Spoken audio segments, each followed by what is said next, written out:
안녕하세요. 네오젠 과학전문학원에서 고1 통합을 담당하고 있는 김원주 강사입니다. 2024년 1학기 기말 통합과학 대화고 내신 분석 리포트 시작해 보도록 하겠습니다. 일단 대화고는 그 중간고사를 보지 않았기 때문에 기말고사를 한꺼번에 봐서 범위가 좀 넓었고요. 그리고 공부하는 데 있어서 많은 부분들을 공부해야 되기 때문에 꾸준하고 계속 조금씩 꾸준히 공부하는 그런 습관이 좀 필요했다라고 생각이 좀 들고요. 전반적으로 좀 총평을 드리자면 예전 기출문제의 난이도가 비슷했고요. 중간 난이도 문제 중간에서 약간 중간 레벨에서 약간 조금 어려운 문제도 있고 쉬운 문제도 있고 전체적으로 보면 중간 난이도 정도의 문제라고 보시면 될 것 같고 교과서 기본 문제부터 모의고사 변형 문제까지 여러 가지 문제들이 혼합돼서 나왔다라고 총평을 좀 드립니다. 자, 그러면 대표 문항 분석을 통해서 어떤 문제들이 나왔는지 좀 살펴보도록 할게요. 일단 첫 페이지 보면은 여러분들이 이제 1단원에서 했던 부분들이 대부분 다 나와 있고요. 이 부분들은 제가 봤을 땐 어렵다기보다는 여러분들이 많이 까먹거나 잃어버렸기 때문에 틀렸을 거예요. 그리고 이제 3번 문제 정도 보면 스펙트럼에 관한 문제, 원소, 그 별의 원소가 어떤 것들이 있는지 스펙트럼으로 구분하는 문제, 뭐 흡수 스펙트럼, 방출 스펙트럼 이런 것들 확인하는 문제니까 조금만 더 꼼꼼하게 개념 정리했다면 충분히 여러분이 푸실 수 있었던 문제였던 것 같아요.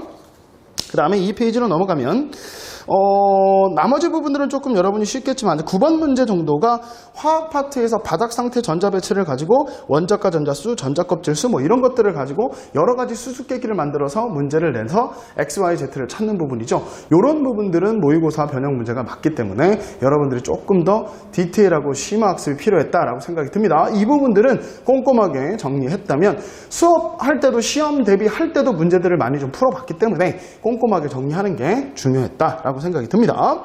자, 그 다음에 3페이지로 넘어가 보시면 이제 13번 문제 보면 탄소화합물의 종류에 대한 얘기가 나와 있고요. 이 문제는 잘 안 나오는 학교들도 많기 때문에 교과서에서 이런 부분들을 언급하고 저희가 수업할 때도 이런 부분들 다 얘기 드렸죠. 그러니까 시험 대비하면서도 탄소화합물들은 좀 봐야 되고 어떤 형태가 되는지는 좀 봐야 된다. 그냥 꼼꼼하게 내용 정리했으면 하나라도 잃지 말고 꼼꼼하게 내용 정리했으면 쉽게 맞출 수 있었던 문제 같고 15번 문제 같은 경우는 조금 이 지금 대학원 문제 중에서는 조금 난이도가 있다고 보겠죠. 역학 시스템 문제에서 자연낙하 운동, 그 다음에 옆으로 던진 물체 운동, 그러니까 쉽게 말해서 포물선 운동에 대한 문제들을 어떻게 해석할 거냐에 대한 문제니까 조금만 읽어보시면 문제가 길죠. 그러니까 여기서 함정에만 속지 않았다면 충분히 풀 수 있었던 문제입니다. 그 다음에 네 번째 페이지를 가면 19번 문제가 지금 겨울철, 여름철에 따른 해수 분포입니다. 요거도 기본적으로는 원래 저위도, 중위도, 고위도를 많이 물어보는데 요거는 계절별로 물어봤어요. 그러니까 모의고사 변형 문제 그렇게 보시면 될 것 같고 자료가 신선하긴 했지만 우리가 기출문제에서 풀어봤기 때문에 이런 부분들도 여러분이 당황하지 말고 여러분이 했던 대로 푸셨다면 충분히 풀 수 있었던 문제.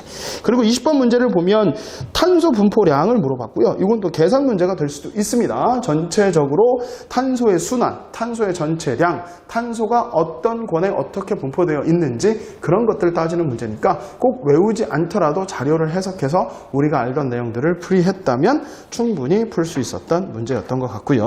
그 다음에 5페이지를 보면 21번 문제가 판의 경계 문제가 나왔고요.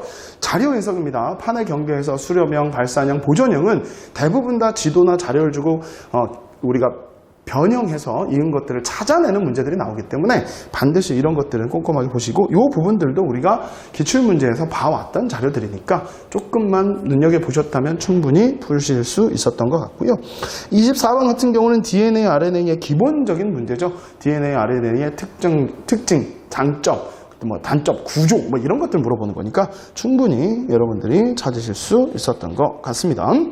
그리고 논소수령 문제가 나왔죠. 그래서 논소수령 문제는 1단원도 나오고 2단원도 나오고 그렇게 나와서 3단원에 나와 있는 부분들은 소단원으로 봤을 때 1단원하고 2단원 큰 부분들만 나왔기 때문에 일단은 뭐 어려운 부분들이 없지 않아 있을 수는 있겠으나 논소수령 1번 문제가 빅뱅 우주론에서 왜 7대1이 대 1이 되냐 이런 것들 물어보는 거잖아요. 그러니까 이것도 꼼꼼하게 앞에 거 맨 처음에 배웠던 부분이니까 까먹고 잃어버렸기 때문에 틀린 거지 아예 모르진 않았을 겁니다. 그러니까 시험 범위가 중간고사를 안 보고 전체적으로 보는 이런 학교들 같은 경우는 맨 앞부터 맨 끝까지 꼼꼼하게 개념 정리하는 게 필요하다라고 생각이 들고, 나머지 논소수령 문제는 우리가 많이 봐왔던 문제들이기 때문에 충분히 여러분들이 풀 수 있었던 것 같아요. 자, 그래서 대화고에 대한 전체적인 총평을 좀 드리자면, 일단 역학 부분은 다소 좀 문제로 봤을 때는 좀 까다롭게 출제가 됐고, 지구하고 생명 부분의 문제에서도 뭐 봤을 땐 평이하게 출제됐다고 하지만 자료가 그렇게 신선한 건 아니었기 때문에, 그래서 여러분들이 그렇게 까다로운 문제는 아니었다라고 생각이 들고요. 우리가 전체적으로 중간고사 없이 기말고사를 보는 학교들은 전체적으로 처음부터 끝까지 개념 정리를 잘 해야 된다라고 생각하시면 될 것 같습니다. 2024년 1학기 기말 통합과학 대화고 내신 분석 리포트 여기서 마치도록 하겠습니다. 감사합니다.